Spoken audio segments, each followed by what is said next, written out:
अलग अलग बयान किया है और राज्यपाल महोदय का भी एक बयान नहीं, उनके भी अलग अलग बयान सावित्रीबाई फुले के बारे में, महात्मा फुले के बारे में, शिव छत्रपति शिवाजी महाराज उनके बारे में, ऐसे अलग अलग लोगों के बारे में जो आया है वो हमने सबने देखा है। और फिर मिनिस्टर भी वैसे ही कुछ ना कुछ बयान करते हैं कि जो बयानबाजी करने की बिल्कुल ज़रूरत नहीं है। उन्होंने उनके ऊपर जो जिम्मेवारी है वो निभानी चाहिए, वो न निभाते हुए ऐसे ही स्टेटमेंट करते हैं।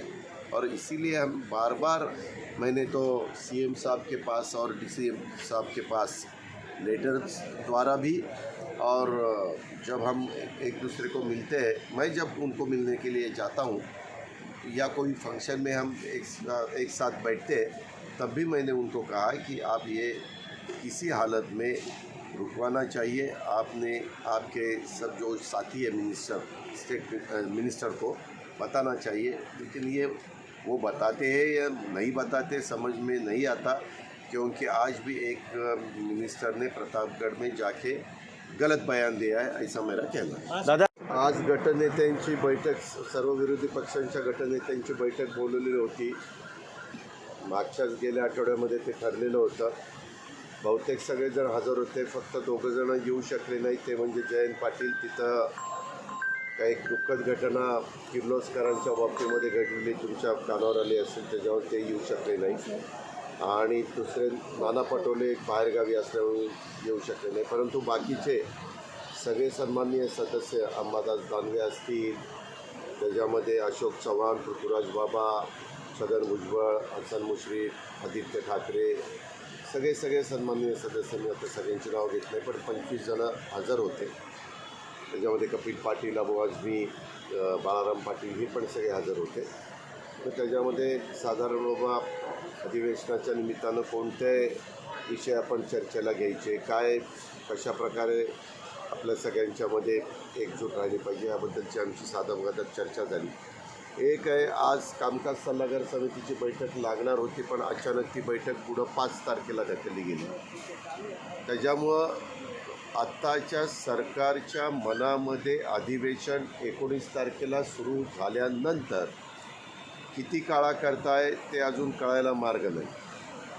ज्यावेळेस कामकाज सल्लागार समितीची बैठक होईल त्यावेळेस आम्ही सगळेजण आमची भूमिका तिथं मांडू, पण आत्ता जो एक कार्यक्रम असा चर्चेला तिथं म्हणजे छापला गेलेला आहे, त्याच्यामध्ये 5 दिवसाचं कामकाज दाखवलेलं आहे आणि पुढच्या आठवड्यातलं सगळं अशासकीय कामकाज किंवा शासकीय कामकाज असा उल्लेख केलेला आहे। पण कामकाज सल्लागार समितीतच ह्याच्यामध्ये अंतिम निर्णय होईल आणि त्याच्यामध्ये आम्ही विरोधी पक्षाच्या वतीनं मुख्यमंत्री, उपमुख्यमंत्री आणि संसदीय कामकाज मंत्र्यांना आमची काय भूमिका आहे ते त्या ठिकाणी स्पष्ट सांगू। साहजिकच विदर्भातलं अधिवेशन आहे। उद्धव ठाकरे साहेबांनी नेतृत्व स्वीकारल्यानंतर पहिल्या काळातच पहिल्याच महिन्यात 7 मंत्र्यांच्या उपस्थितीमध्ये ते अधिवेशन पार पाडलं गेलेलं होतं। त्याच्यानंतर मात्र 2 वर्ष करोनाच्यामुळं विदर्भात अधिवेशन झालं नाही। आमची ही भूमिका राहणार आहे की विदर्भातल्या प्रश्नाला जास्तीत जास्त प्राधान्य ह्यावेळेच्या अधिवेशनामध्ये मिळालं पाहिजे आणि इतर जे महत्त्वाचे प्रश्न आहेत त्याही संदर्भामध्ये आम्ही आमचा जो काही अंतिम आठवडा प्रस्ताव असतो, आमचा गुरुवारचा दिवस जो हक्काचा असतो, त्यामध्ये ते प्रश्न आम्ही घ्यायचं ठरवलेलं आहे। आणि सत्ताधारी पक्षाचा माझ्या माहितीप्रमाणे पत्रकार मित्रांनो, या वाचाळवीरांना आवरा हे सातत्याने मी सांगतो, तरी देखील यांच्या मनामध्ये काही ना काही कल्पना अशा येतात, हे बोलायला एक जातात परंतु त्याच्यातनं अर्थ वेगळा निघतो। साधी एक ही भूमिका देखील ह्या लोकांना कळत नाही। एखादा माणूस जर चुकला तर बाकीचा, एखाद्याला ठेच लागली तर दुसरा त्या अशा पद्धतीची ठेच लागणार नाही म्हणून प्रयत्न करत असतो, हे तर दिसतच नाही। यांच्यात चढाओढच लागलेली आहे। एखादी चूक केली की पुन्हा दुसऱ्याला बोलण्याची संधी मिळाली की तो चूक करतोय, पुन्हा तिसरा चूक करतोय। हे कधी थांबणार आहे आणि केव्हा थांबणार आहे? मला तर कळलं की एकनाथराव शिंदे स्टेजवर असताना त्यांच्या देखतच तुलना कुणाची आपण तुलना करतो, काय करतोय, आपल्यावर जबाबदारी काय आहे, आपण कसं वागलं पाहिजे, कसं बोललं पाहिजे. युगपुरुष छत्रपती शिवाजी महाराजांची तुलना कुणाशी तरी होऊ शकते का? हे महाराष्ट्रामध्ये कधी घडलं आहे का? ह्याचंही तारतम्य ह्या लोकांना राहिलेलं नाही आहे. आता काय यांना बोलावं? महाराष्ट्राची तमाम जनता ही बघती आहे. त्यांना आता निवडणुका लागू दे म्हणजे कळेल काय काय. दादा या ठिकाणी सांगायचं आहे तो म्हणजे सीमावादाचा प्रश्न. कर्नाटकच्या मुख्यमंत्र्यांनी अक्कलकोट सोलापूर जिल्ह्यातला तालुका तिथली काही गावं आणि सांगली जिल्ह्यातला जत तालुका तिथली काही गावं त्या संदर्भामध्ये कारण नसताना एक चर्चा उपस्थित केली आणि त्याच्यातून सगळ्यांचं लक्ष तिकडं डायव्हर्ट झालं.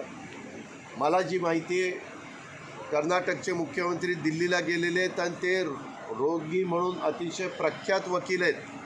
त्यांनी सुप्रीम कोर्टाच्या केसची जबाबदारी कर्नाटक सरकारच्या बाजूनी किंवा राज्याच्या बाजूनी मांडण्याच्याकरता बुक केलेलं आहे. मी देखील ह्याच्याबद्दलची माहिती घेतली. माझं मधल्या काळामध्ये शंभूराजे देसाईंशी थोडंसं बोलणं झालं. ते त्यांच्या परीनं प्रयत्न करत आहेत. एक वकील मुख्यमंत्र्यांची परवा सह्याद्रीला जी बैठक झाली त्यामध्ये वैद्यनाथन का काहीतरी असं त्यांचं त्या वकिलाचं नाव आहे. मला एक्झॅक्ट नाव आठवतं नाही परंतु तशा प्रकारचं नाव आहे. तर त्यांच्याशी पण ब्रीफिंग चाललेलं आहे. माझं स्पष्ट मत आहे जसं विलासराव देशमुख मुख्यमंत्री असताना आपल्या बाजूनी केस लढण्याचं काम हरीश साळवे साहेबांनी केलेलं होतं तसं आता रोहतगी हे जर समोरच्या बाजूला उभे राहणार असतील तर महाराष्ट्र सरकारच्या मुख्यमंत्र्यांनी उपमुख्यमंत्र्यांनी आणि त्याची जबाबदारी दिलेले चंद्रकांतदादा पाटील आणि शंभूराजे देसाई ह्या दोन्ही मंत्री महोदयांनी ताबडतोब हरीश साळवे साहेबांना बुक केलं पाहिजे आणि त्यांना महाराष्ट्राच्या बाजूनी हे सगळे आपल्याला तो भाग मिळवण्याच्या करता तिथं भूमिका मांडण्याच्या करता भाग म्हणजे विनंती केली पाहिजे, आग्रह केला पाहिजे, त्यांच्यावरती जबाबदारी दिली पाहिजे. ही पार्टी आहे उसमें राष्ट्रवादी कांग्रेस है शिवसेना है, शिवसेना में उद्धवजी साहब की शिवसेना, समाजवादी पार्टी है, शेकापा है, सबके साथ हमारे कपिल पाटिल की भी पार्टी है. सबके साथ बैठकर चर्चा हुई कि आने वाले दिसंबर अधिवेशन में अपना विदर्भ के जो इशू है वो इशू के बारे में ज़्यादा ध्यान देना चाहिए, उसको प्रायोरिटी देनी चाहिए और उसके साथ महंगाई के बारे में, बेरोज़गारी के बारे में जो भी बड़े बड़े प्रोजेक्ट अपने महाराष्ट्र से बाहर गए हैं और उसका बहुत बड़ा असर अपने बेरोज़गारों के ऊपर गिरा है उसके बारे में सरकार का ध्यान आकर्षित करने की कोशिश हम करने वाले. दादा आणि साखर कारखान्यांसंदर्भातला कालचा निर्णय जो होता ते बरखास्त करण्यात आलेले आहेत. खास करून 25 किलोमीटरच्या अंतरावरती ते जे होते त्याला 15 किलोमीटरचं दिलं आहे, त्याबद्दल काय सांगाल? सरकार जे येतं त्यांना लोकशाही मार्गाने निर्णय घेता येतात. त्यांच्याकडे पूर्ण बहुमत आहे. त्यांनी ठरवायचं की आपण निर्णय घेतो ते महाराष्ट्राच्या हिताचे, शेतकऱ्यांच्या हिताचे, त्या व्यवसायाच्या हिताचे आहेत का नाही आणि त्या पद्धतीनं ते निर्णय घ्यायचं. आता तुम्हाला आठवत असेल की पाठीमागच्या काळामध्ये त्यांचं सरकार आलं की ते निर्णय घेतात डायरेक्ट जनतेतनं नगराध्यक्ष सरपंच.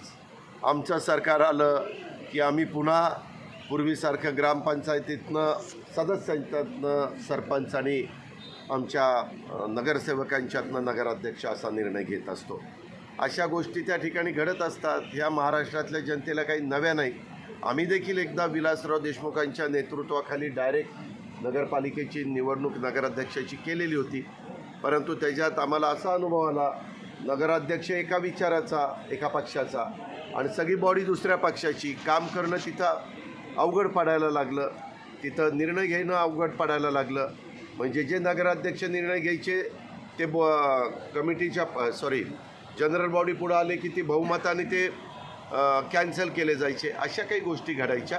लोकशाहीमध्ये तशा प्रकारच्या गोष्टी घडून चालत नाही. म्हणून आम्ही अनुभवातनं पुन्हा पूर्वीसारखा निर्णय घेतलेला होता. आता यांना 25 आणि 15 किलोमीटरच्या बाबतीमध्ये काही अनुभव आला असेल, त्यांनी काही विचार केलेला असेल, त्या संदर्भामध्ये बातमी मी देखील वाचलेली आहे. ज्यावेळेस आम्हाला संधी मिळेल त्यावेळेस आम्ही विचारू की बाबा ह्याच्या पाठीमागं निर्णय घेण्याचा काय फायदा होणार आहे, कशामुळं आपण अशा प्रकारचा निर्णय घेतला. निर्णय घेण्याचा अधिकार त्यांना आहे. मी पुन्हा सांगतो, त्याच्याबद्दल माझं दुमत नाही, कारण कॅबिनेट तसे निर्णय घेऊ शकतं.